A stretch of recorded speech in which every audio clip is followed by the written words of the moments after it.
Es una propiedad de la programación orientada al objeto. Muy importante, que me va a permitir hacer modelos y diseños mucho más exquisitos, le llamaremos, en términos de representación de distintos tipos de objetos a distintos niveles de abstracción. Entonces, el contenido de hoy día básicamente es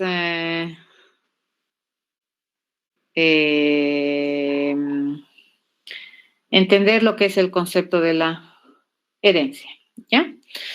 Bueno, hasta el momento hemos visto que la forma de resolver problemas en programación orientada a objetos tiene que ver con que los objetos que modelamos en nuestra solución interactúan entre ellos para poder colaborarse y trabajar juntos hallando una solución al problema. A ese relacionamiento le hemos denominado interacción. La pregunta ¿es la única forma en que dos tipos de objetos se pueden relacionar? Y la respuesta es no, ¿ya? En el mundo pueden existir varios objetos que pueden compartir o tener algunas características o algún subconjunto de sus características similares. Pero a pesar de tener esa cualidad, no son el mismo objeto.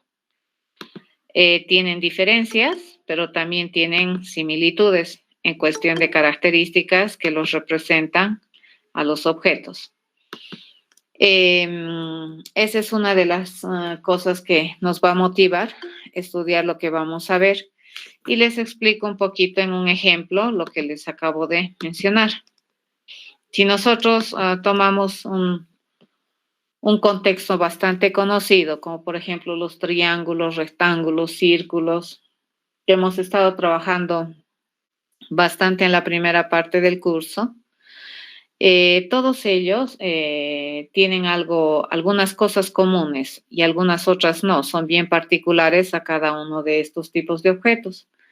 Las cosas comunes o que comparten podrían ser que todas estas triángulos, rectángulos y círculos tienen un punto central, tienen medidas, me permiten calcular área, perímetro, si es que las observamos como estructuras dentro del área matemática, vendrían a tener esas características que son comunes. Bien, ¿esto por qué es? Porque prácticamente todos estos tipos de objetos, triángulos, rectángulos, círculos, se pueden enunciar en un concepto más general denominado figura geométrica. Entonces, el hecho de que tengan características compartidas, le llamaremos, o las mismas, un subconjunto de características iguales, no es algo fuera de lo que nosotros pensamos, porque tenemos un concepto más arriba, que es el de la figura geométrica. Me he permitido tomar la definición de figura geométrica de esa página que está abajo, que me ha parecido interesante, la forma en cómo la define, ¿no?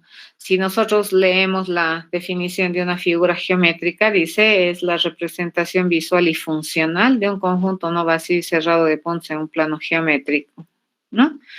Eso es una figura geométrica. Entonces, todos aquellos objetos que cumplen, entre comillas, con esta condición, se podría considerar una figura geométrica. Bueno, y dependiendo del orden, del número de lados que tiene esta figura geométrica, se puede ir subclasificando las figuras en una más específica o en otra de otra naturaleza, pero que sin dejar de ser una figura geométrica. ¿De acuerdo? Entonces, en esta definición, el concepto es general. La figura geométrica representa a todo un conjunto de posibles figuras más específicas. Y más adelante también te dice que una figura en este aspecto conceptual y cotidiano, porque es que nosotros entendemos muy bien este concepto y por qué es que no le vemos demasiado fuera de foco, porque nosotros mentalmente, los seres humanos, estamos acostumbrados a trabajar con objetos o a observar el mundo con objetos concretos, pero también observamos el mundo con objetos abstractos. La anterior semana nosotros hemos estado, o la anterior clase, hemos estado trabajando muchísimo con el concepto de objeto abstracto, por ejemplo, la transacción. La transacción es una transacción bancaria, es una transacción, pero puede ser de muchos tipos las transacciones bancarias, similar a una figura geométrica. ¿Por qué entonces es interesante estudiar este tipo de pensamiento? Porque en el mundo real nosotros solemos explicar muchas cosas sobre la base de la identificación de estos objetos abstractos, ¿ya? Que nos permiten observar mejor el universo que nos rodea, dice, ¿no? Ahí, y no solamente en las figuras geométricas, fíjense, es en cualquier dominio de observación, desde cualquier perspectiva de observación. De esta parte de la definición de figura geométrica me ha gustado mucho el concepto de objetos abstractos. El concepto de figura geométrica estaría entonces representando en nuestro universo, en nuestra realidad, un objeto abstracto. La figura geométrica existe, pero no sabemos particularmente cuál es. ¿Ya? Entonces, sin embargo, entendemos muy bien el concepto. Bueno, este tipo de realidades me permite o me motiva a introducir esta propiedad en la programación orientada a objetos. Como su nombre dice, el foco es el objeto, ¿cierto? Entonces, por esa razón, nos interesa estudiar esta propiedad. El tomar conciencia de que en el mundo y probablemente los problemas que nosotros resolvemos existen objetos abstractos y además, dependiendo de cómo nosotros pensamos o vemos y observamos el universo, podemos encontrar relación con otro tipo de objetos que no son tan abstractos. Por ejemplo, el objeto abstracto figura geométrica tiene relación con un triángulo o al revés. Ustedes podrían también pensar que el triángulo tiene relación con una figura geométrica, ¿de acuerdo? Sin embargo, la relación no es una interacción. Eso es también importante decir. A este concepto se le conoce con el nombre de herencia, o esta propiedad se le conoce como herencia en programación orientada a objetos, y te va a permitir modelar estos objetos abstractos del mundo real y te va a permitir relacionar estos objetos abstractos con algunos otros objetos que probablemente no van a ser tan abstractos, ¿ya? Ahí hay una imagen muy interesante dentro de lo que es el concepto de la programación o de la herencia como propiedad en la PO, y es que la herencia te determina un principio de jerarquía en los niveles de abstracción. Si nosotros observamos esa figurita, parecería que es un conjunto de coladeras por las cuales van pasando objetos que ya tienen mayor forma. Fíjense hacia arriba. Los objetos que tenemos tienen una forma ya un poco más definida, ¿sí? Y a medida que va pasando el cernidor, llamémosle hacia abajo, entonces estos objetos sí empiezan a tomar un carácter más general, ¿no? Entonces a eso se considera el principio de jerarquía dentro de los objetos en el universo que vivimos, y nosotros vamos a tratar de proponer una alternativa para modelar este tipo de realidades.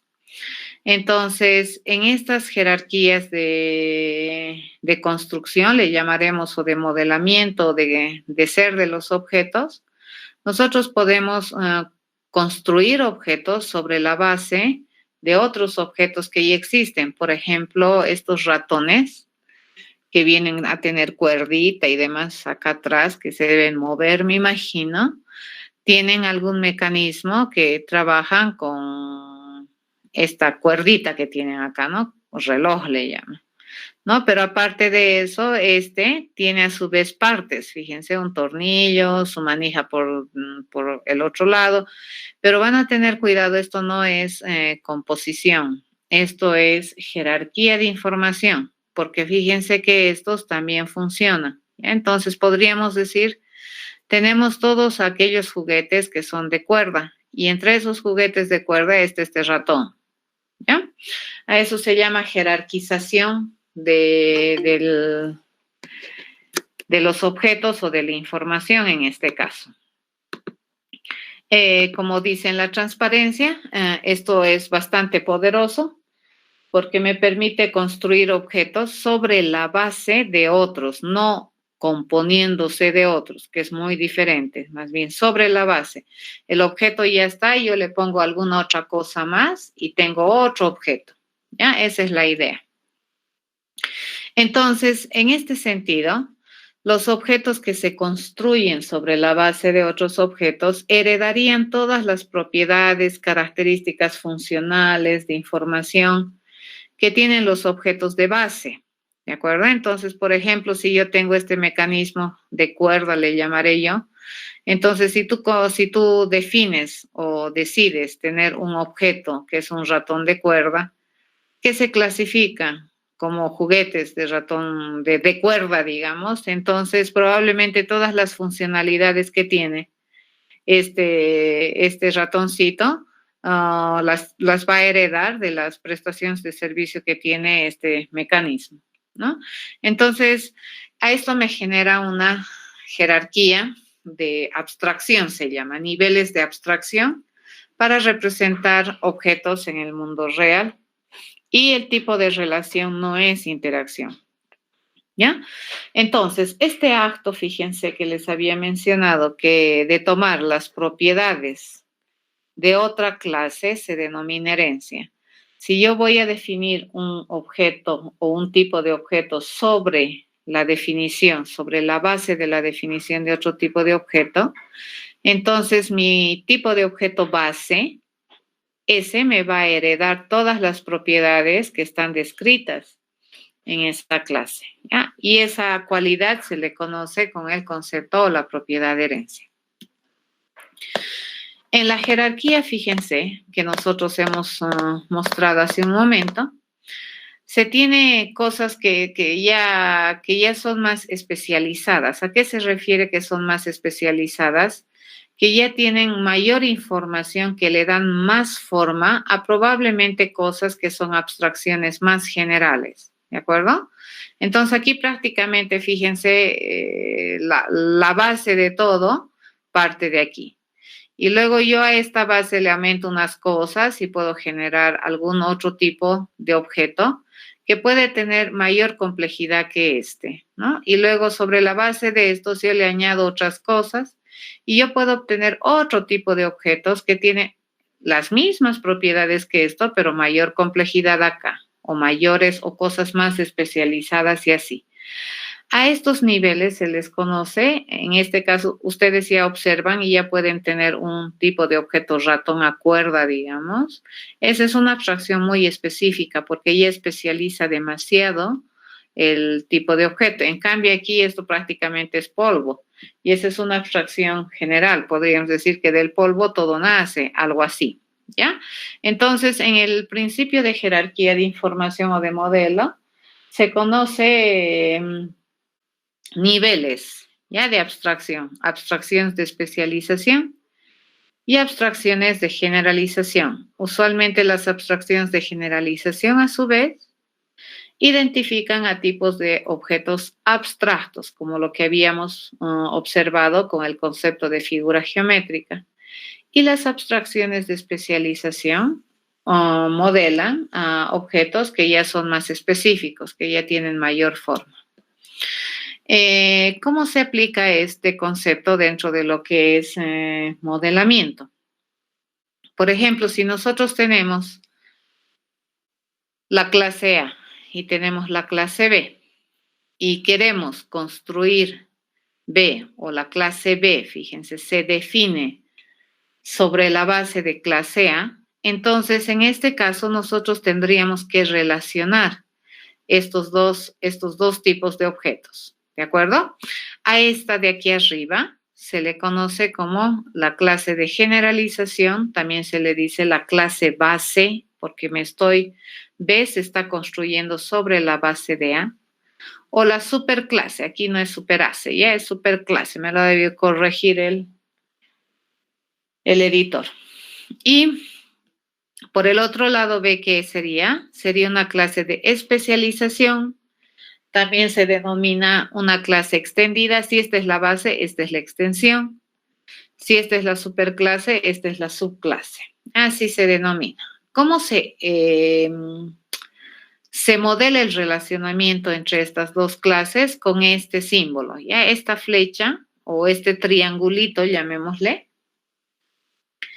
que tiene una dirección. Perdón. Este triángulo, fíjense, tiene una dirección, ¿no es cierto? El vértice superior está apuntando hacia la superclase y la base del triángulo está apuntando o está hacia el lado de la subclase. Entonces, ese símbolo vamos a utilizar para explicar un relacionamiento de herencia. ¿Cómo se lee este relacionamiento de herencia? Como todo relacionamiento que hemos visto hasta ahora, se lee en dos sentidos. Se puede leer de abajo, llamémosle, ¿ya? De abajo hacia arriba o de arriba hacia abajo, considerando la posición del triángulo. Y si se lee de abajo hacia arriba, eso es una lectura categórica. Fíjense, todo B es un A, porque si hemos decidido construir o modelar el tipo de objetos B sobre la base de A, entonces obviamente todo B también va a ser un A, ¿correcto? Es un A. Pero al revés no es correcto, porque A sigue siendo la base y la base es la base nomás, pues entonces todo objeto o un objeto de clase A puede ser un objeto de clase B. Ya, entonces todo relacionamiento entre tipos de objetos siempre tiene lectura en los dos sentidos. Este símbolo ahora va a representar la relación de herencia o la que también se le conoce como el relacionamiento entre dos tipos de objetos. Y obviamente este relacionamiento, ¿qué es lo que hace? Lo que hace es administrar, llamaremos, o modelar las clasificaciones de los tipos de objetos en distintos niveles de abstracción. Este vendría a ser la superclase, la subclase. Y podemos seguir teniendo más subclases, se puede, ¿ya? Y eso se llama jerarquía de herencia. Bien, si nosotros decimos que todo objeto de clase B es un A, es correcto decir, fíjense, que todo B en ese modelo tiene atributos. ¿Qué atributos tiene? El 3 y el 4. ¿Ya? Y esos atributos son particulares, son propios, son específicos de objetos de clase B. ¿De acuerdo? Le pertenecen a objetos de clase B. Eso vendrían a ser los objetos o los atributos, le llamaremos extendidos o de especialización. Pero como todo B es un A, entonces está considerando que además de esos dos atributos 3 y 4, todo objeto de clase B también tiene los atributos 1 y 2 porque ha sido construido sobre la base de A. Por lo tanto, es correcto decir que todo B tiene atributo 1 y atributo 2. Estos atributos, estos dos últimos que hemos puesto, se consideran atributos generales, propiedades atribuibles generales, y que obviamente están siendo heredados desde A, ¿ya? O también se denominan atributos base, ¿no es cierto? La línea base sobre la cual se va a construir un objeto de clase B. De la misma manera con los métodos, todo objeto de clase B, ¿qué sabe hacer pero de manera particular? Método 3. Ya eso es bien específico a objetos de clase B. Pero nuevamente, como está construido sobre la base de la clase A, entonces, por herencia, todo objeto de clase B también debería saber hacer el método 1 y el método 2. Y estos dos métodos o estos dos saberes hacer también son comportamientos o descripciones funcionales básicas que se encuentran descritas en la clase A. Ya, por lo tanto, todas las propiedades, fíjense, que están descritas en la superclase se heredan a la subclase. Y eso, por esa razón, a esta propiedad se le conoce con el nombre de herencia. Por otro lado, si un objeto de clase B se construye sobre la base de un objeto de clase A, obviamente el objeto de clase B está diciendo explícitamente que todas las propiedades descritas en A también le son propias a B, son inherentes, lo representan, lo describen a B, ¿ya? Eso es básicamente la herencia. Bien, ¿cómo se escribe la herencia en terminología Javera? Porque es el lenguaje que nosotros estamos utilizando para demostrar que pensamiento funciona. Se lo hace a través de un relacionamiento explícito desde la superclase o desde la subclase a la superclase, ¿ya? Entonces, la clase A en este caso, fíjense, al ser la clase base, se describe nomás como nosotros sabemos. Clase A, sus atributos, sus métodos, como está acá, ¿ya? Dependiendo de lo que vaya a ser. Sin embargo, la clase B, al ser construido sobre la clase A o al considerar la clase A como modelo base, entonces, ¿dónde se va a poner esa relación, digamos? Se va a poner acá, en la clase, la subclase. Entonces, decimos, la clase B es un modelo extendido de la clase A o que extiende al modelo A, ¿ya? A diferencia de la interacción, el relacionamiento de la herencia se lo escribe y se lo describe en la cabecera de la clase. La interacción usualmente donde se muestra en el cuerpo de la clase, ¿ya? Eso es una gran diferencia. Y una cosa que les vuelvo a remarcar, ¿quién tiene la relación? ¿Quién escribe? ¿Quién describe? ¿Quién determina o quién indica la relación? La subclase. Si ustedes observan, la superclase en este caso ni siquiera sabe con quién se relaciona. ¿Quién sabe con quién se relaciona de manera inequívoca? La clase B. Esto me permite hacer las siguientes aseveraciones. Cuando nosotros habíamos dicho que todo objeto de clase B tiene atributo 3, atributo 4, atributo 1, atributo 2, método 3, método 1, método 2, ¿eso por qué es correcto leer? Por la relación, ¿ya? Y cuando nosotros vamos a observar este modelo, las oraciones fundamentales que hemos encontrado para describir a objetos de clase B son correctas. Entonces, por ejemplo, si yo tuviera mi objeto B, que es de clase B, esto lo construimos y demás cosas, estas dos líneas que tenemos aquí serían completamente correctas a tiempo de compilación. Si yo hago el objeto que es de clase B, le envío un mensaje MET1, esto debería compilar, porque lo que va a hacer es un enlace estático y va a decir, a ver, B de qué clase es de clase B, entonces se fija la tabla, ¿ya? Dice, todo B sabe hacer MET1 y dice, sí, porque este objeto de clase B ha sido construido sobre la base de este. Y este tiene como característica el método 1, por lo tanto compila, ¿ya? Si yo le digo B.MET3, le estoy enviando un mensaje MET3 al objeto B, que es de clase B. Y eso también va a compilar. En la compilación, fíjense, hace una revisión de lo que tiene el objeto, no ejecuta, solo revisa. Revisa la forma, que esté bien escrito, que coincida en número y tipo, por ejemplo, el mensaje y la definición.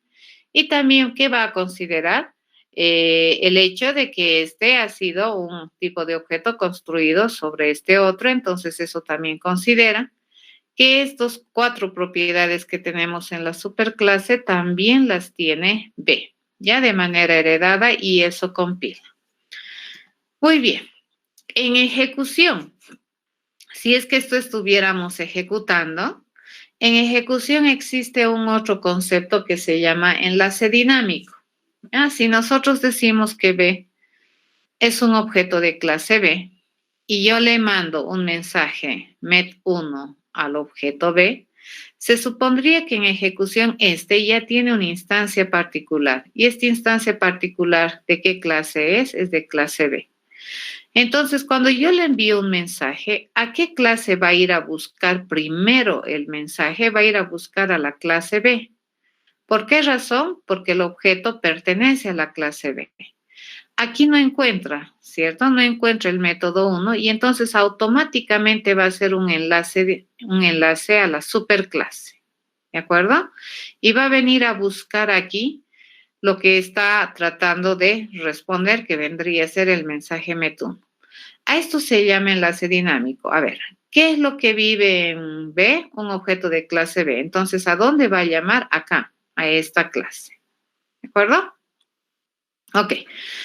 Pero si hacemos BMET también, de todas maneras, fíjense, el objeto de qué clase es B. ¿Dónde va a llamar? Acá.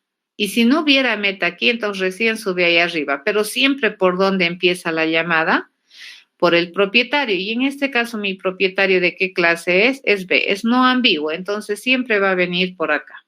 ¿Ya? Cuando eso es un poco más complicado probablemente de entender, cuando la tipificación que nosotros tenemos acá no es un B, ¿ya? Esta tipificación que tenemos aquí podría ser un A, pero eso ya no compilaría. El conjunto de líneas ya no compilaría. Luego vamos a ir explicando poco a poco las cosas. A ver, ¿qué ventajas tiene entre las tantas la herencia?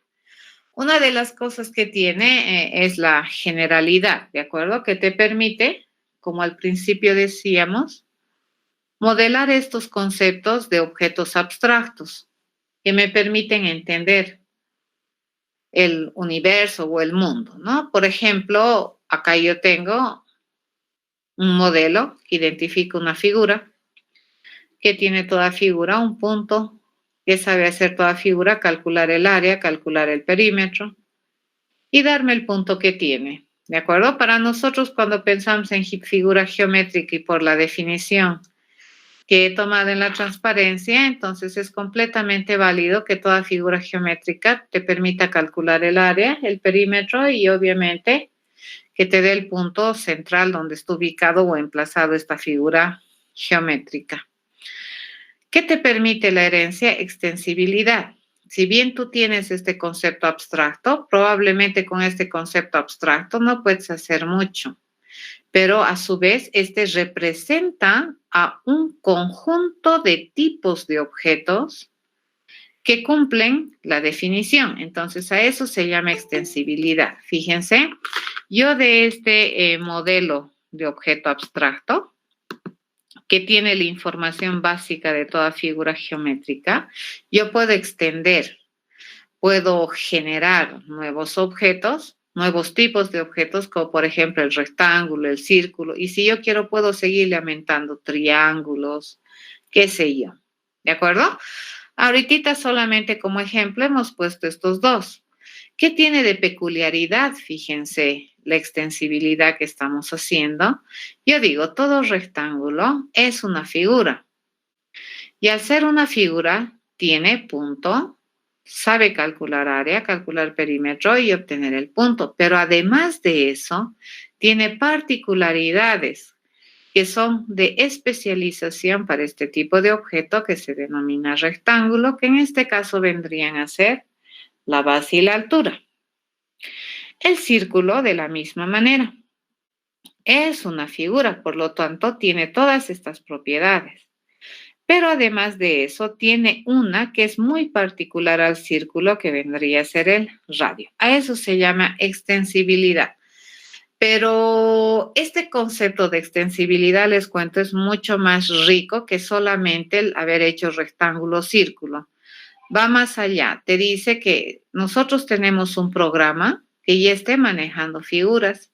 Y, por ejemplo, yo quiero hacer muñequitos, ¿no es cierto?, con sombrerito. Entonces, probablemente rectángulo y círculo no me va a servir. Entonces, yo puedo, para fines del problema, ponerle otra figura geométrica más específica, como por ejemplo el triángulo, y eso ya me permitiría hacer un dibujito con sombrerito. Y a eso se llama extensibilidad. Entonces, si yo quisiera por alguna razón aumentar un tipo de objeto que cataloga como figura geométrica, no debería ser más difícil que agarrar un tipo de objeto y relacionarlo acá. ¿Ya? El reuso y la sobreescritura. ¿A qué se refiere? A ver, ¿qué estamos reusando de acá? Nosotros estamos reusando el hecho de que toda figura tiene punto, porque lo vamos a heredar. ¿Qué vamos a reusar también aquí? El hecho de que toda figura sabe decir el punto.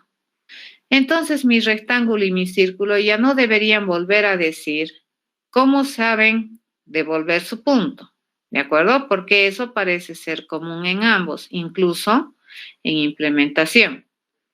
Pero algo que me estoy dando cuenta es que si bien es cierto, ambos permiten calcular el área y calcular el perímetro, no es verdad que ambos lo hacen igual, ¿de acuerdo? Entonces, en este caso, ¿qué te permite la herencia? Particularizar, especializar las implementaciones base que están descritas en la superclase. Entonces, en este caso, cada uno de estos objetos, rectángulo, círculo, va a sobreescribir, va a redefinir de manera particular esta propiedad general, ¿ya? Entonces, aquí que tenemos propiedades de generalización y las cuales las vamos a utilizar. Y acá nosotros podemos, una de dos, fíjense, este tiene 3 prestaciones de servicio, de las cuales acá se dice que 2 de ellas las va a sobreescribir, va a implementar acorde a la información adicional que tiene el rectángulo. Pero, ¿cuál decide no tocar? Decide no tocar esta funcionalidad y esa va a reusar, ¿de acuerdo? Tal cual, no va a volver a escribir porque se supone que no va a aumentar ninguna otra información adicional a ese procedimiento. Lo mismo con el círculo. Bien, si nosotros tuviéramos este modelo, fíjense, ¿qué es una de las ventajas que habíamos dicho? La generalidad. Si nosotros quisiéramos tener una lista de figuras geométricas, entonces básicamente, ¿qué es lo único que tenemos que utilizar? El modelo del objeto abstracto, fíjense, del tipo de objeto abstracto. Esto es bastante poderoso. ¿Por qué? Porque en esta lista yo estoy diciendo que voy a tener objetos de clase figura, ¿de acuerdo? Por lo tanto, por ejemplo, yo puedo añadir primero un rectángulo y luego puedo añadir un círculo. ¿Y a dónde le estoy añadiendo? Fíjense, un rectángulo a la lista y un círculo a la misma lista. Y tú dices, pero eso va en contra del principio de una colección, porque una colección, ¿qué tiene que ser? Tiene que ser una colección de datos del mismo tipo. Pero en este caso, ¿quién vendría a ser el tipo que está rigiendo la restricción de almacenamiento en la lista? La figura. Y este es un modelo general, ¿de acuerdo? Entonces, este identifica tanto a rectángulos como a círculos. Por lo tanto, en la lista yo puedo poner rectángulo, puedo poner círculo y así. A eso se llama, por un lado, generalidad y es una gran ventaja. La otra ventaja, fíjense, yo puedo utilizar prestaciones de servicio de manera indiferente en los objetos que tiene la lista. Por ejemplo, si yo le digo lista, el objeto de la posición 0 de la lista, le pido calcular el área, completamente válido. ¿Por qué? Porque toda figura sabe calcular área. Si al objeto de la primera posición de la lista yo le pido calcular el área, es completamente válido, porque toda figura sabe calcular área. ¿Ya? Entonces a eso se llama generalidad. ¿Qué estamos haciendo entonces aquí? El tipo de objeto figura me está permitiendo abstraer a muy alto nivel un concepto sobre el cual se construyen otros tipos de objetos. Es decir, círculo se relaciona con figura, pero por una relación de herencia. ¿Ya? Y esas propiedades que están descritas en figura se consideran propiedades base o características básicas, ¿ya? Las cuales se pueden utilizar sin importar exactamente qué figura o qué tipo de figura está dentro de la contenedor. En este caso he decidido utilizar una lista. ¿Qué es lo interesante de esto? Bueno, la generalidad es una. ¿Qué es lo interesante de esto? La sobreescritura, fíjense. Yo le he mandado, pareciera, ¿no es cierto? Bueno, y en realidad estoy utilizando dos objetos de la lista de figuras y les estoy mandando calcular área. Aparentemente el procedimiento debería ser el mismo, pero no es el mismo. ¿Por qué? Porque en tiempo de ejecución, fíjense, si yo obtengo el elemento de la posición 0 de la lista, ¿qué objeto es? Es un objeto de clase rectángulo. Entonces, este rectángulo sabe calcular el área bien diferente a este otro objeto. Sin embargo, la prestación de servicios es la misma. Fíjense, es el nombre, el mensaje es el mismo, pero ¿qué es diferente? La forma en cómo responde, cómo se implementa su ejecución.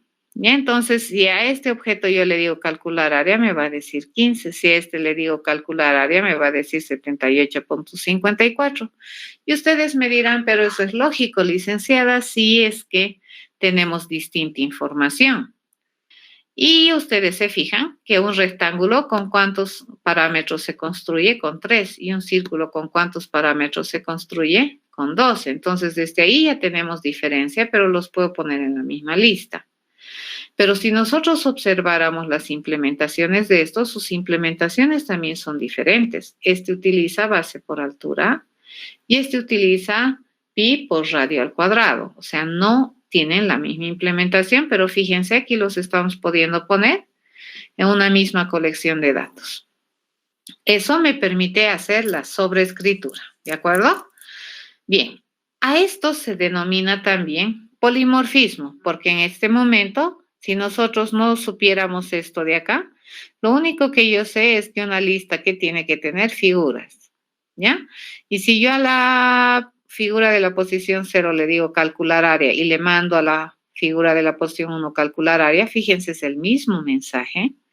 Me responde diferente, pero no solo porque tienen estado diferente, sino porque tienen implementación diferente. ¿Ya? Bien importante eso.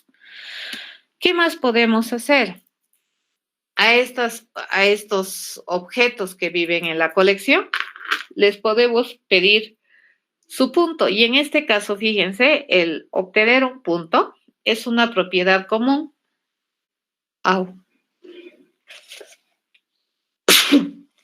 Perdón. Tanto en, ¿qué se llama? En mensaje como en implementación. La implementación no tenemos que cambiarle en nada. Es la misma implementación. Pero si yo le pido al rectángulo, digamos, cuál es su punto, me va a decir el 0, 1. Y si le pido al círculo, me va a decir 5, 5. ¿Ya? Esas son las ventajas de utilizar herencia. Probablemente la más interesante es fíjense, la generalización. Ya no necesito hacer una lista para rectángulos, otra lista para círculos, otra lista para triángulos. Solamente una lista. ¿Y esa lista de qué va a ser? Figuras. Y en esa lista, ¿qué puedo obtener? Rectángulos, triángulos, círculos o lo que se me ocurra extender a figura. Eso es muy poderoso pensamiento, ¿ya? A ver, hasta aquí. Vamos a ir haciendo o vamos a ir aplicando todo esto hasta acá en nuestro programita que hemos dejado pendiente la anterior semana, que era el administrador de cuentas bancarias. Y para ello voy a pasar a compartir toda mi pantalla. Vamos a abrir el código que teníamos, que era este. ¿Ya? Entonces, a ver, con más sabiduría. Ahora, se supone que las cosas que van aprendiendo les van a dar mayores elementos y mayores armas para poder representar mejor el mundo real o tu dominio de discurso, que se llama en programación, ¿de acuerdo? Que vendría a ser la descripción de tu problema. Entonces, en este caso, ¿qué habíamos dicho? Que nuestra entidad financiera administra varias cuentas y que las cuentas, dice, administran a su vez varias transacciones o tienen el registro de varias transacciones que se pueden hacer en las cuentas. La anterior clase estábamos ahí hablando, ¿no es cierto? Y había algunas intervenciones de depositar, me decían, ¿qué tiene toda cuenta depositar? En realidad no, es una funcionalidad, ¿correcto? Pero ¿qué tiene entonces? Es retirar, me decían, no, pero eso es una funcionalidad. ¿Y qué tenía las cuentas? Un conjunto de transacciones. Entonces es correcto decir, fíjense, la transacción en este concepto o en este modelo, este viene a ser un objeto abstracto. ¿Estamos de acuerdo?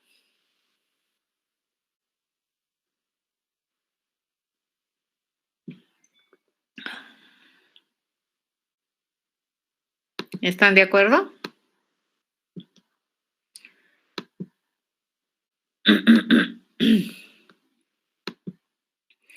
Transacción en este contexto viene a ser un objeto abstracto. Porque fíjense, representa algo, pero no sabemos, pero sabemos que existe, pero sabemos que como tal, a menos que especialicemos, no existe. ¿Me dejo entender? Eso quiere decir que una transacción financiera existe, pero así, solamente así al pelo, transacción financiera, no. Las transacciones financieras pueden ser retiros, depósitos o transferencias, ¿correcto? Entonces, resulta que todo retiro es una transacción financiera. Todo depósito es una transacción financiera. Y toda transferencia es una transacción financiera. ¿De acuerdo? Entonces, es completamente correcto decir que dentro del mundo que estamos modelando, nosotros podemos tener estos tipos de datos o estos tipos de objetos que se van a construir sobre la base de la transacción. Si ustedes recuerdan la anterior clase, cuando queríamos decirle qué tiene toda transacción, para nosotros ha sido difícil. Bueno, no sé si difícil, pero nos hemos quedado hasta por ahí. Habíamos dicho que toda transacción que tienen de común toditas, que incluyen un monto, ¿correcto? Algunos me decían que toda transacción tiene el otro número de cuenta y eso no es verdad. ¿Qué transacciones nomás tienen el otro número de cuenta? Las transferencias. Pero toda transacción bancaria involucra un monto de dinero. Entonces vamos a construir este nuevo tipo de objeto que se llame depósito, que lo vamos a construir sobre la base de la transacción. Fíjense, vamos a jalar relación. Y ahí le digo, a partir de ahora, todo depósito es una transacción. ¿Ya? Fíjense que la simbología es diferente a esta. Esta que representa una interacción. Esta que representa una herencia. Vamos a decir que todo retiro dentro del mundo financiero, ¿qué cosa es? También es una transacción. Entonces, jalamos relacionamiento hacia arriba. ¿Quién es la clase base? Transacción. ¿Quién es la clase extendida? Retiro. Y por otro lado, vamos a decir que toda transferencia también es una transacción, ¿correcto? Entonces tenemos algo así. Transferencia es una transacción. ¿Ya? ¿Hasta ahí alguna duda?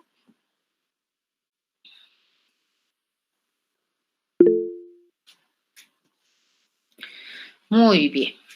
Este modelo se lee, ¿correcto? La entidad financiera tiene cuentas. Las cuentas tienen transacciones. Las transacciones pueden ser depósito, retiro o transferencia, jamás las tres, ¿ya? Todo depósito es una transacción. Todo retiro es una transacción y toda transferencia es una transacción. Así se lee ese modelo y se tiene que leer bien, no tiene que leerse mal, ¿ya?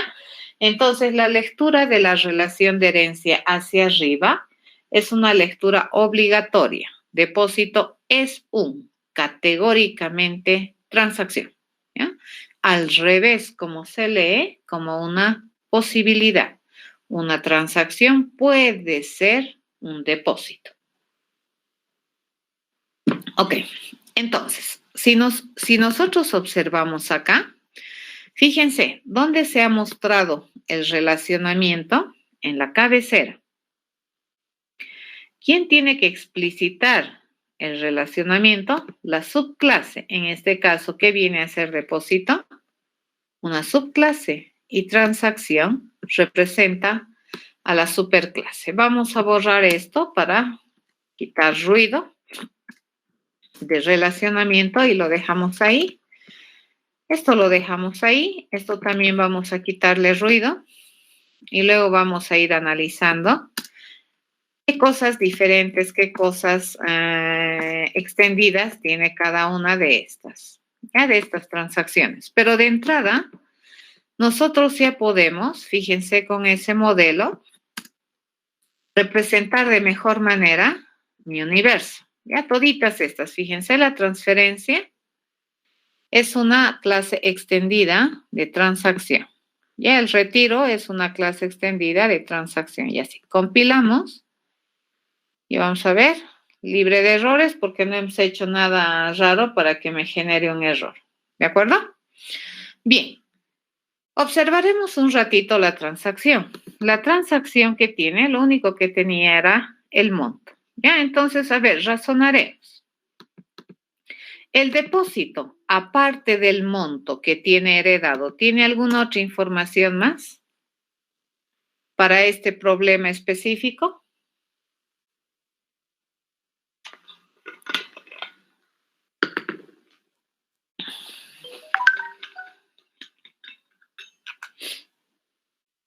Aparte del monto, que es un atributo heredado. ¿Tiene alguna información adicional el retiro o el depósito?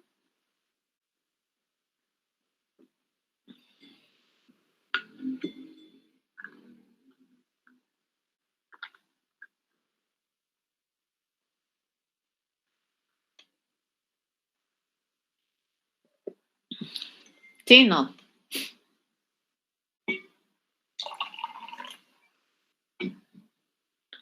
¿Se han dormido? ¿Qué pasó? No, porque el número de cuenta, ¿quién lo tiene? La cuenta. El depósito, a ver, vamos a leer. Esto hay que entender bien. Fíjense, ¿quién tiene las transacciones? La cuenta. ¿Quién tiene el número de cuenta? La cuenta.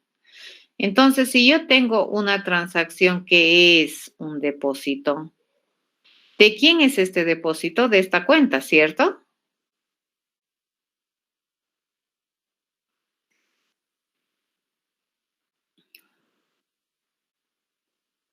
¿Cierto? Sí, ¿no ve?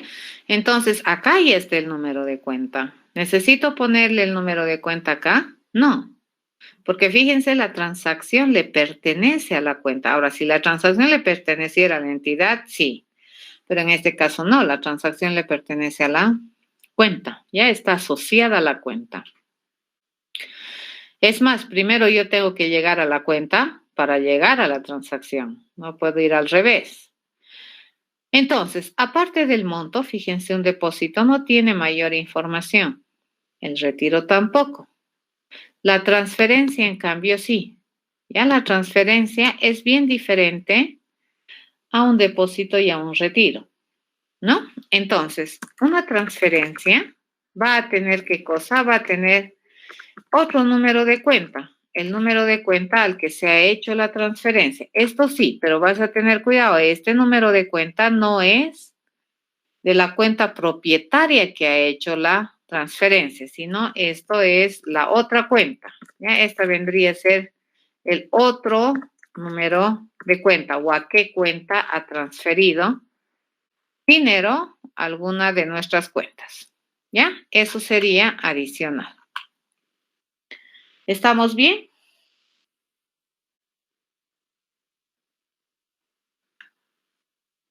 Ok, entonces, ¿qué es correcto decir? Toda transferencia que tiene monto y el otro número de cuenta, ¿cierto? Monto heredado y otro número de cuenta que es especial de una transferencia. En cambio, el retiro, fíjense, solamente por herencia tiene monto, ya no tiene otra información adicional y el depósito similar.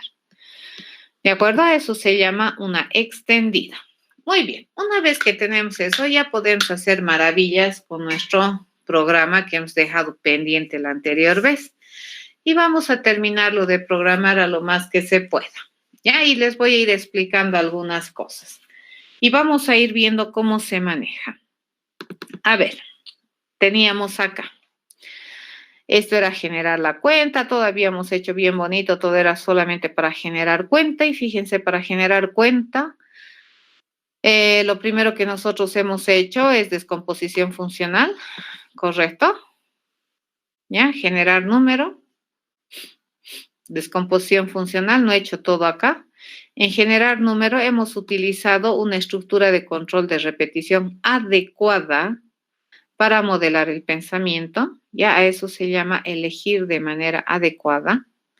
Hemos utilizado nuestro proceso estándar de búsqueda, ¿ya? ¿Y qué tipo de búsqueda hemos utilizado? Una búsqueda por cumplimiento, significa basada en condición y no necesariamente exhaustiva. ¿Ya? Hemos utilizado todos los conceptos que hasta ahorita hemos visto. Bueno, ahora a ver, nos toca hacer lo siguiente. Y vamos a hacer una modificación a nuestro código para que ustedes entiendan, ¿ya? Dice, mi promesa de respuesta aquí es un boolean que me va a permitir decir si se pudo o no se pudo hacer la transacción. Entonces le voy a decir, esta es la bandera, ¿se pudo o no se pudo hacer la transacción? ¿Ya?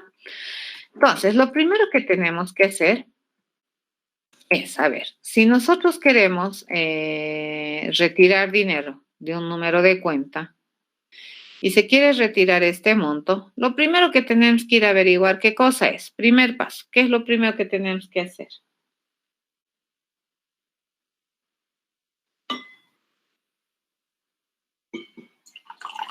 Su examen está de aquí a 2 semanas, chicos, así que más vale que participe. A ver.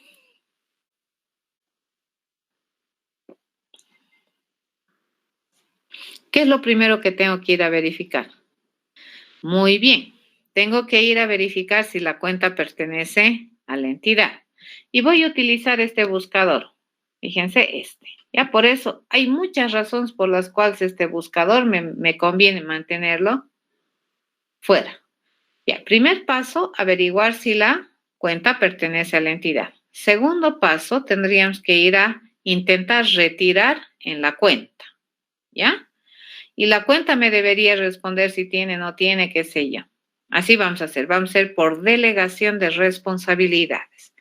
Entonces, fíjense, lo que vamos a hacer aquí, a ver, le vamos a cambiar esto, ya, o mejor, fíjense, vamos a agarrar lo siguiente. Le voy a decir que yo voy a obtener la cuenta, voy a obtener una variable local que sea la cuenta que pertenece, la cuenta correcta le vamos a llamar, ¿ya? La cuenta correcta que coincide con este número de cuenta. Y lo que vamos a hacer es ir a buscar. Entonces le digo, yo voy a ir a buscar la cuenta correcta o existente en mi lista de cuentas. ¿Y qué cuenta estoy buscando? Aquella que tenga este número de cuenta. ¿Hasta aquí me han entendido? Y esto básicamente es, estoy yendo a buscar en mi lista de cuentas la cuenta que tiene ese número de cuenta. ¿Ya? Pero a diferencia de ahí arriba, fíjense, yo no voy a responder un boolean. ¿Qué es lo que yo voy a obtener aquí? La cuenta con la cual quiero trabajar. ¿De acuerdo? Entonces yo le pongo el número de cuenta y le digo buscar. ¿Y qué me debería retornar? Me debería retornar la cuenta con la que quiero trabajar. Entonces, en este caso, vamos a hacer una variación. Ya, le vamos a cambiar. En vez de que este me responda un boolean, ¿qué le vamos a decir que me responde? Una cuenta. Entonces, ¿este qué me responde? Una cuenta. ¿Ya? Cuenta encontrada le vamos a decir. Por defecto, ¿qué debería ser? No existe la cuenta, a menos que la encontremos. ¿Ya? Entonces, preguntamos. Si encontré, es exactamente igual a null, sigo buscando, ¿correcto? Si todavía no encontré mi cuenta, sigo buscando.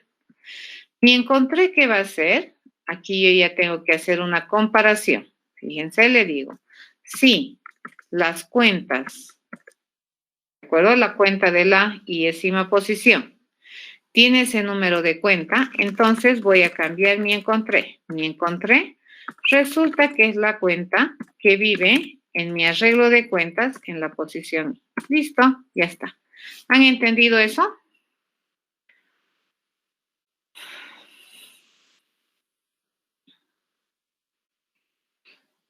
He adaptado mi método de búsqueda. ¿Está comprendido?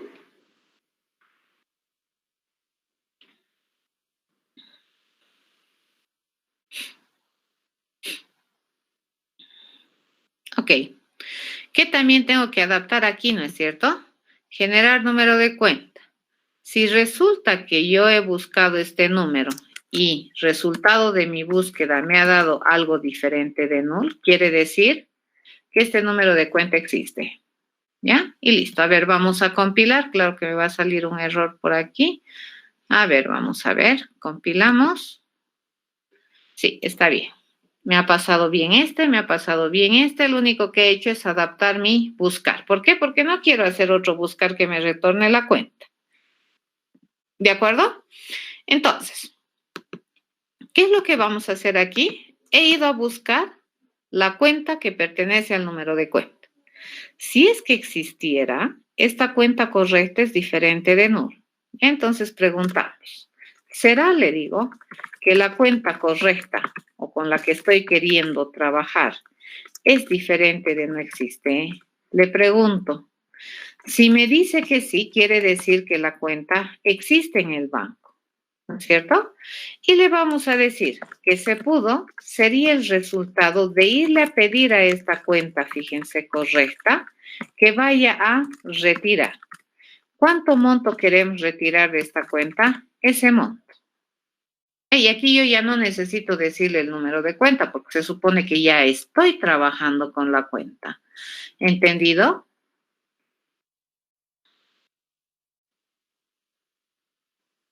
Sí, perfecto.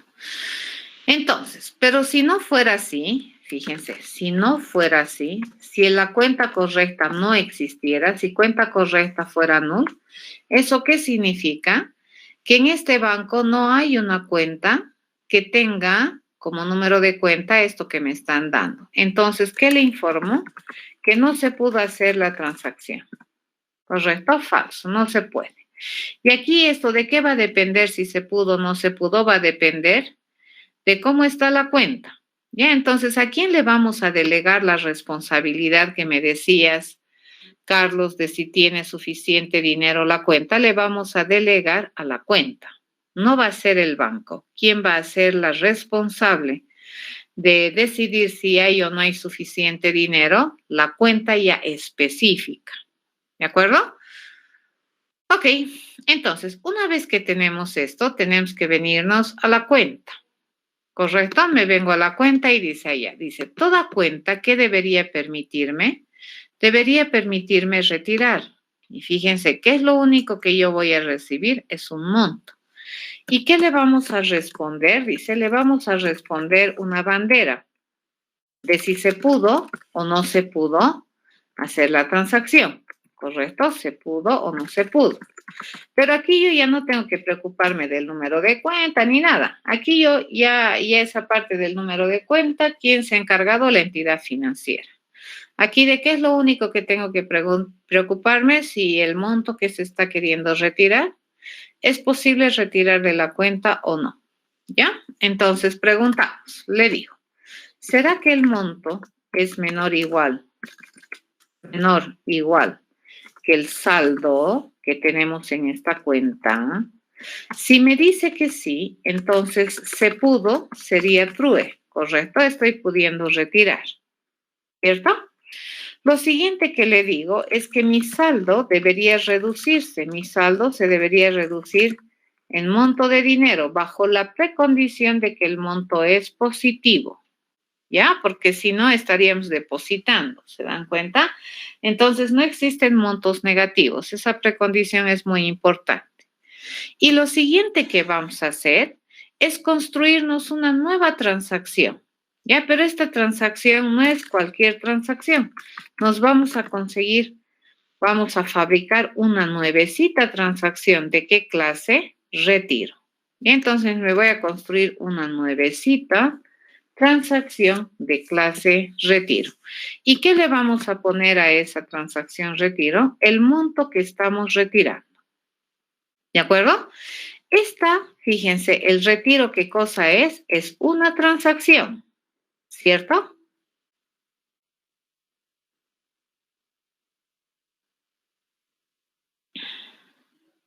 Ok, entonces, donde yo espero una transacción, ¿puedo poner un retiro? Sí. Entonces, esta nueva transacción, que encima es una transacción específica, especializada de clase retiro, la vamos a registrar en mi lista de transacciones que tiene esta cuenta. ¿Listo? Añadimos. ¿Correcto? Sí, acabamos de añadir. Y fíjense qué lindo es esto. Mi lista de transacciones que recibe objetos de clase transacción.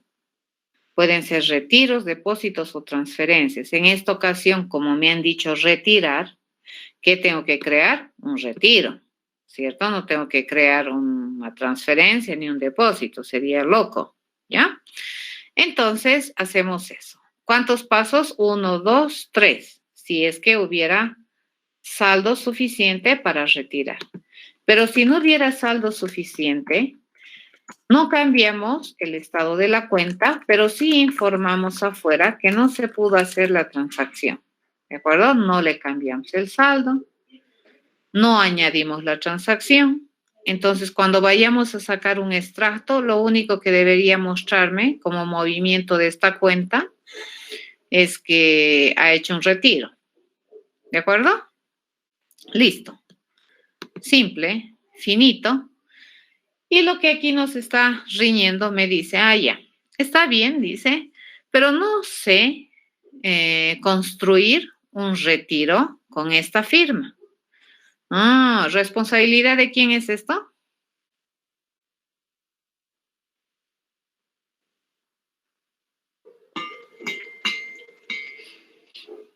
¿Quién debería proveerme la funcionalidad para hacer eso?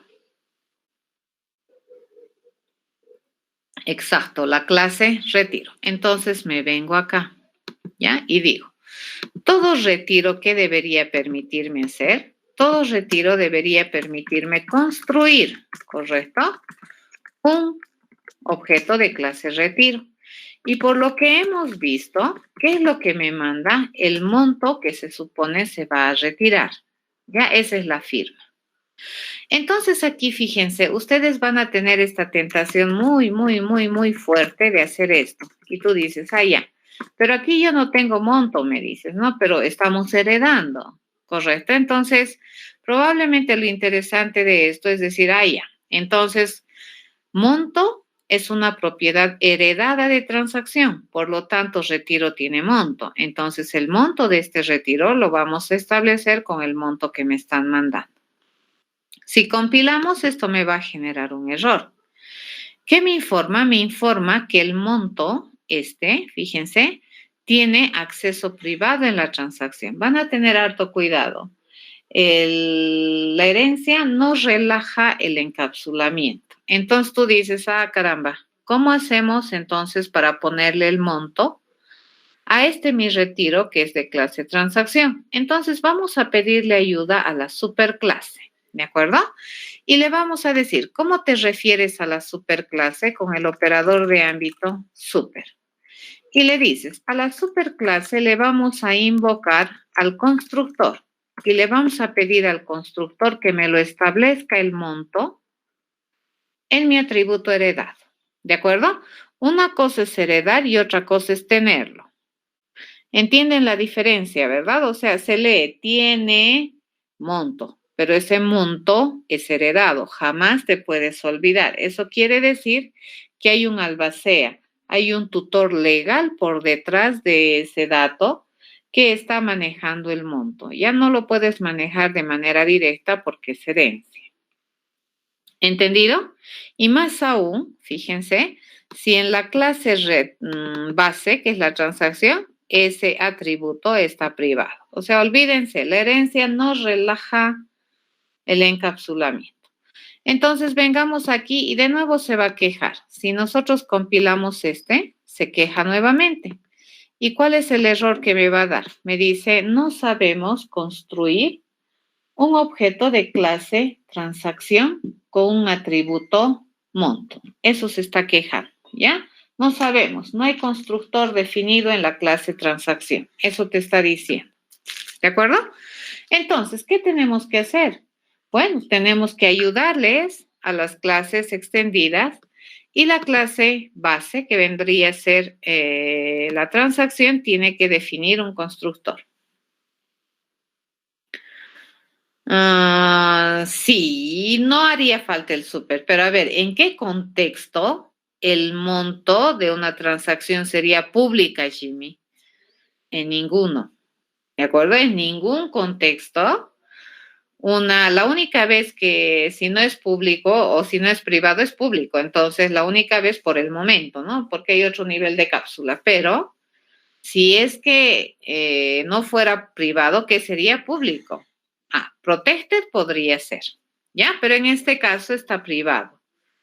Pero jamás, jamás, jamás de los jamases puedes definir que el atributo puede ser público. ¿Te imaginas lo peligroso que sería tener público este monto de tu transacción? Olvídate, y encima si puedes cambiarlo desde afuera sin control, te puedes te hacen un depósito de 100 y tú le cambias un cerito más y resulta que te han depositado 1000, eso no puede ser, ¿ya? Entonces, esto es muy consistente de que sea privado. La otra opción es relajar un poco la cápsula a que sea protegido. En esta ocasión particular lo vamos a mantener como privado. Entonces, ¿de qué se quejaba mi compilador? De que la transacción no tiene constructor que responda a esa firma. Entonces, le vamos a poner un constructor que reciba un dato en como dato adicional de entrada, ¿ya? Y aquí sí, ya puedo hacer, ¿no es cierto? El monto de esta transacción se va a definir con el monto que me estás pasando. Compilamos, no hay errores, nos venimos a retiro, compilamos y ya no hay errores, ¿de acuerdo? Entonces, el super, este operador de ámbito, es similar al dis, ¿ya? Pero la diferencia es que el dis es y el super, ¿quién es? Es la superclase. Cuando quiere explícitamente utilizar algo de la superclase porque probablemente es privado o porque probablemente quiere usarlo y aumentar algo, entonces se utiliza super. En este caso, como el monto, que es un atributo heredado, es privado en transacción, no le queda otra que pedir ayuda a la clase base para poder definir de manera correcta y consistente el monto. ¿Alguna pregunta?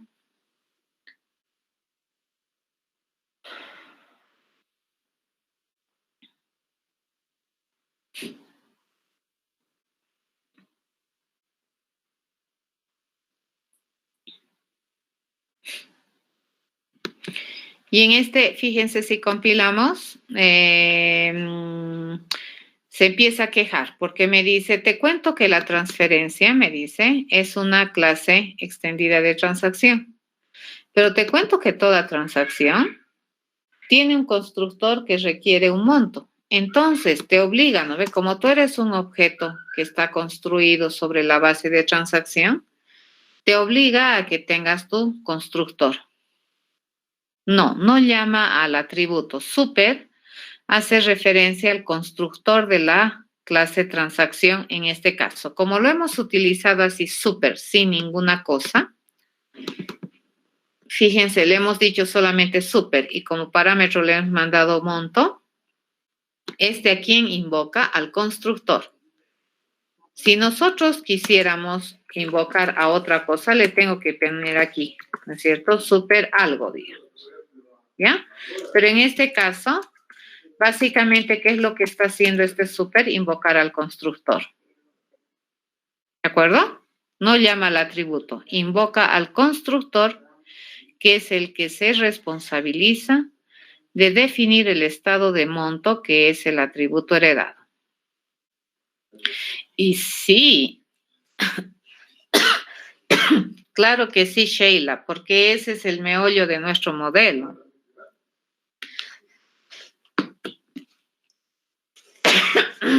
Ese es el meollo de nuestro modelo. Y en este caso que hemos detectado, que todas las transacciones tienen ese dato particular en común. Toditas tienen costo, ¿correcto? Entonces, ¿para qué lo escribo en las tres clases si puedo generalizarlo en la clase base? ¿Ya?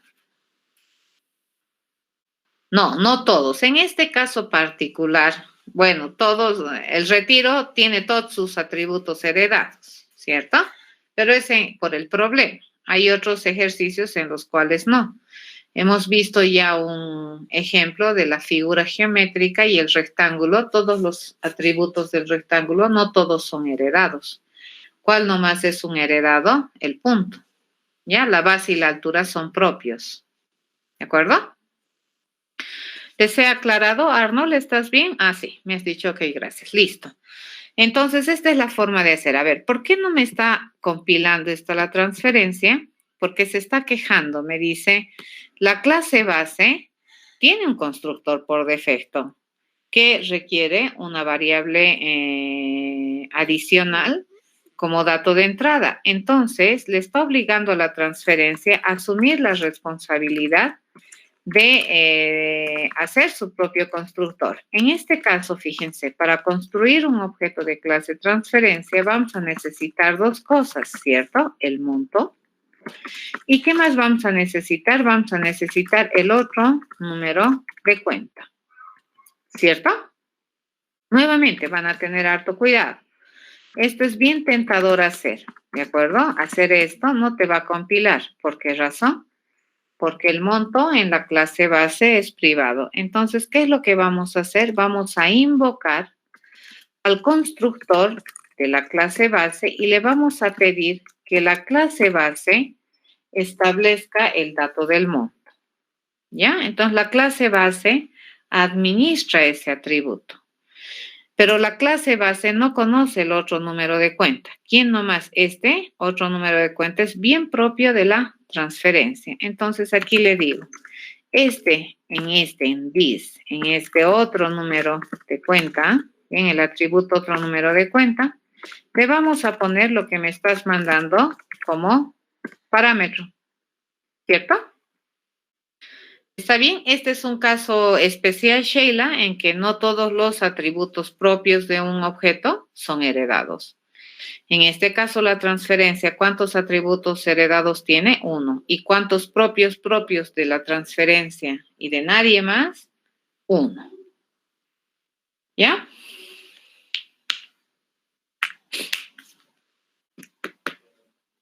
¿De acuerdo? Entonces, han entendido eso, ¿no es cierto? Por mucho que tú lo heredes, si es que en la clase base es privado, no puedes usarlo como te dé la gana, ¿ya? Porque la privacidad es privacidad nomás, se mantiene la privacidad, no se relaja la privacidad, pero hay mecanismos para poder utilizar los atributos, sobre todo los atributos, ¿no es cierto? Son privados. Luego, los métodos no suelen ser en su generalidad privados, pero los atributos sí. Entonces, en este caso, este atributo heredado va a pedir ayuda a la superclase para que se lo administre. ¿Está bien? ¿Listo? Hacemos eso y de la misma manera me va a pedir que nosotros en la clase depósito definamos de manera explícita cómo se construye un depósito. Y similar al retiro, un depósito, la única información que recibe, ¿qué cosa es? El monto del depósito. ¿Ya? Este es bien similar al retiro. Y le vamos a pedir a la superclase que me lo establezca el monto. Ahora sí, compilamos libre de errores. ¿Ya? Haremos lo mismo con el depositar y se los dejo para ustedes hacer la transferencia. Veamos el depositar. Dice, el depositar es similar. Lo primero que tenemos que hacer, entonces aquí que habíamos decidido generar un string, no sé por qué, pero ya. A ver, este es un reporte, ¿no? Un voucher, qué sé yo, me imagino que querían sacar. Un reporte. Entonces, el depositar siempre me va a permitir depositar. Raro banco te rechaza plata. ¿Correcto? Entonces, salvo que no existe el número de cuenta, ahí sí. Veamos. ¿Qué es lo primero que tengo que hacer? Tengo que ir a buscar la cuenta con la que voy a trabajar. ¿Ya? Y esto es similar a lo que es el retiro. ¿Ya? La cuenta correcta. Y mi cuenta correcta va a ser el resultado de ir a buscar, fíjense, en la lista de cuentas que administra este banco, el número de cuenta. Ya tengo dos opciones. Si el número de cuenta, si la cuenta correcta existe, es diferente de null, entonces, ¿qué es lo que nosotros vamos a hacer? Acá lo que nosotros vamos a hacer es pasar a depositar. Entonces le digo cuenta correcta, vamos a hacer punto depositar, ¿cierto? Y probablemente mi reporte aquí debería ser sencillo. Transacción realizada, usted depositó no sé qué cosa. ¿Ya? O podemos hacer algo más elaborado. ¿De acuerdo? Pero si no, fíjense, ¿qué deberíamos responderte? El reporte es, número de cuenta no existe. ¿Ya? No. Ahorita está muy bien, muchas gracias. Número de cuenta no existe o no pertenece a esta institución financiera. ¿Ya? ¿Listo? Eso sería. Y aquí tienes razón, me falta el monto a depositar. ¿Ya? Compilamos y obviamente esto me va a salir no syntax error porque ya habíamos previsto que las cuentas deberían permitir depositar. A ver, vamos a ir a ver qué hace este depositar. Y depositar, me genera, ya me genera el reporte. Entonces vamos a cambiar adelante. ¿Ya? Este es el reporte y le decimos reporte. ¿Ya? Lo único que tenemos que hacer es el saldo, más monto. ¿Correcto? Listo. Y el reporte, ¿qué le digo? Usted depositó, depósito que podemos poner más exquisito, ¿no es cierto? Monto dinero en la cuenta y le ponemos el número de la cuenta. Sí, podemos jalar ese reporte y ya está. Compilado, y aquí vamos a, entonces esto cambiaremos, que mi entidad me genere el resultado que me genera mi cuenta en el reporte. ¿Listo? ¿Está bien? Y eso ya me permite depositar. ¿Sí? ¿He hecho bien? Aquí me falta. ¡Qué barbaridad! ¿Qué tengo que hacer? Tengo que generar un nuevo depósito, ¿cierto? Tengo que generar una nueva transacción que se llame depósito. ¿Con cuánto es mi transacción? Con monto. Y este depósito tengo que irlo a añadir al arreglo de transacciones de esta cuenta particular. Eso no tengo que olvidarme, porque si no, no estoy registrando mis transacciones de clase depósito. ¿Alguna pregunta? Compilamos y eso ya está bien porque ya hemos hecho el constructor para depósito. ¿Sí? A ver, haremos la prueba. Compilaremos. Se van a ir anotando, ¿de acuerdo? Van a irse anotando los números de cuenta y así me van a ayudar. Agarramos y le decimos, crearemos una cuenta. A ver, vamos a crear una cuenta para Luis. Ya, anótense eso, por favor, 8787, número de cuenta de Luis. Vamos a ir a depositar o vamos a crear una cuenta para Ana. Es 8024, cuenta de Ana. ¿Ya?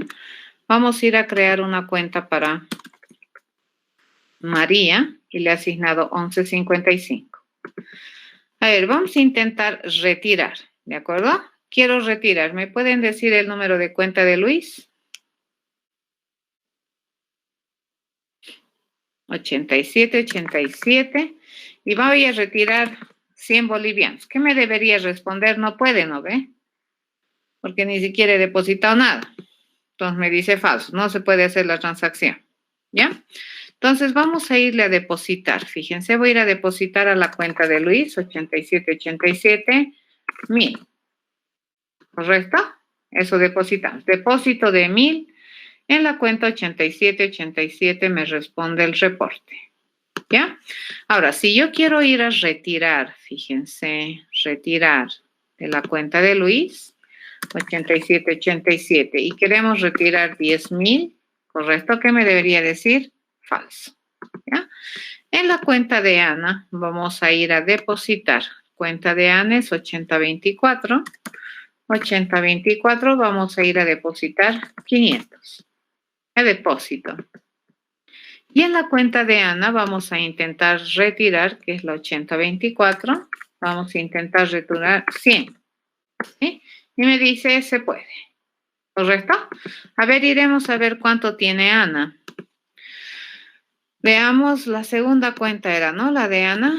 Ana habíamos depositado 500 y he sacado 100. Y sí, ahorita su saldo es 400. Nos vamos a ir a su lista de transacciones. Fíjense cuántas transacciones ha hecho Ana. 2. ¿Cuál sería? Sería un retiro. Fíjense, un depósito. ¿De cuánto? De 500. Y tenemos un retiro. Fíjense, de 100. Así. ¿De acuerdo? ¿Qué es lo único que falta implementar en este programa para que esté completo? Una transferencia. ¿Dudas?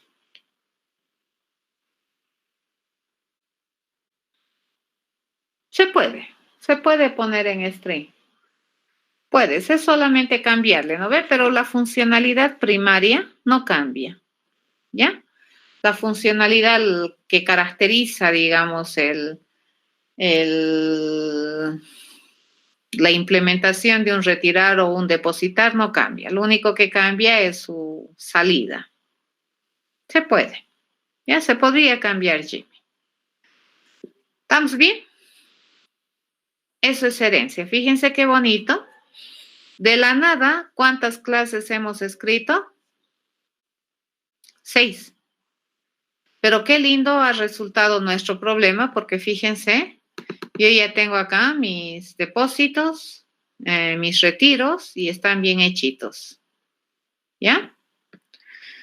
Y con esta forma de pensar, ya podemos hacer un reporte especializado por tipo de transacción, que lo vamos a chequear. Va a ser lo último que vamos a hacer el martes sobre este programa, entonces vamos a empezar con eso y luego vamos a hacer otro ejercicio. A partir de ahora es machacar todos los conceptos que hemos visto en la materia para resolver ejercicios. Si ustedes observan, desde el concepto más básico que hemos visto en Intro a la Progra se utiliza en toda la materia, ¿de acuerdo? Entonces, en las materias de programación es bien difícil dividir los temas, ¿no? Es decir, si no sabes, por ejemplo, if then else, igual vas a poder aprobar la materia, o si no has estudiado if then else, no importa, ya pasó el primer parcial, ya no estudias, ya no te va a preguntar, no es verdad, todo entra, ¿ya? De todo lo avanzado. Y esto va escalando. Todo concepto que hemos visto te aporta un nuevo elemento para que tú puedas razonar soluciones correctas, elegantes y adecuadas a problemas. ¿Preguntas? Se los voy a subir este programa.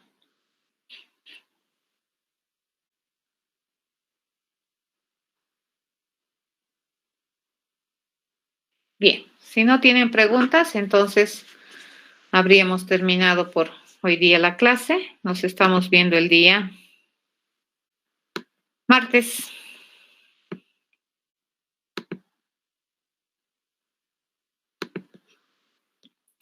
¿Por qué? Hasta el día martes. Hasta luego, dice.